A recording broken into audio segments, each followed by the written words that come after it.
الحمد لله والصلاة والسلام على رسول الله محمد وآله وصحبه ومن والاه. أما بعد، تقبل الله منا ومنكم صالح الأعمال.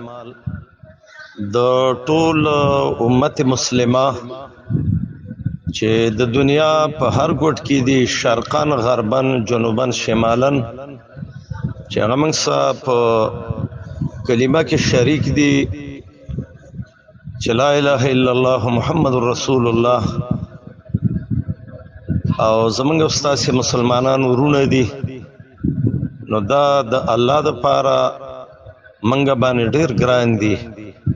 نو زه ټولو ته د زړه د اخلاص او د خلوص نه د اختر مبارکي وایم. الله سبحانه و تعالی دی ورونو ستاسو عبادت طاعات ستاسو قربانین دا قبول کی، او رب العالمین دی نور مزید د اعمال صالحه او منګو تاسو له توفیق راکړي. اختر کدا وړو کې اختر دی او کدا لوی دی، نو الحمدلله دا د مسلمانانو یو د عبادت او د خوشحالي وخت دی. زمنګ استاد اختر دا دی چې منګو تاسو د رب بندګي کې وکړو، کوم اعمال چې شوي دي چې منګه د هغه د قبولیت دعاګانې وکړو چې الله سبحانه و تعالی د زمنګ نه قبول کړي. ځکه د عمل کول دا یو حیثیت لري او دا غي قبلېدل دا دویم حیثیت لري.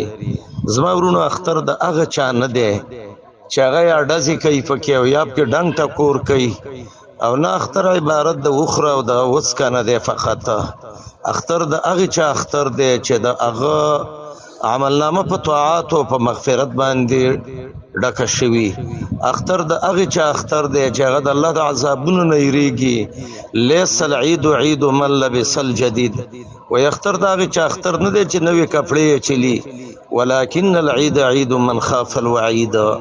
د الله د عذابونو نه چیریږي، نو دا د اختر والا دی. صحیح رب دې موږ صدا فکر پیدا کی، او د فتنو دور دی ورونو. زه ټول امت مسلمه باندې غږ کوم چې د فتنو دور دی، د خپل ایمانونو حفاظت وکړي.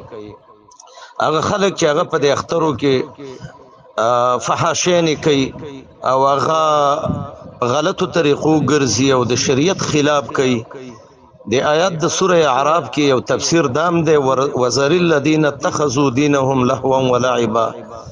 الآیات کې نور معنی دي، خو یو معنی مفسرین دام کوي چې اختر کې بس دغه لوب او لهو د اختر ګرځولې، نو دا خلک پرې دی.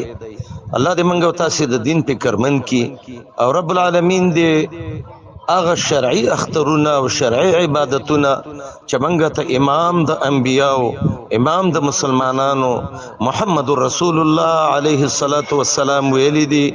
الله دې غزمنګ استاد نصیب کی، ټول امت مسلمه له دې الله حیات طیبه ورکی، او د ټولو دې الله خاتمه په ایمان کی، او منګه تاسو دې الله رب العالمین ټول په جنت کې د الله په محبت باندې راجمع کی.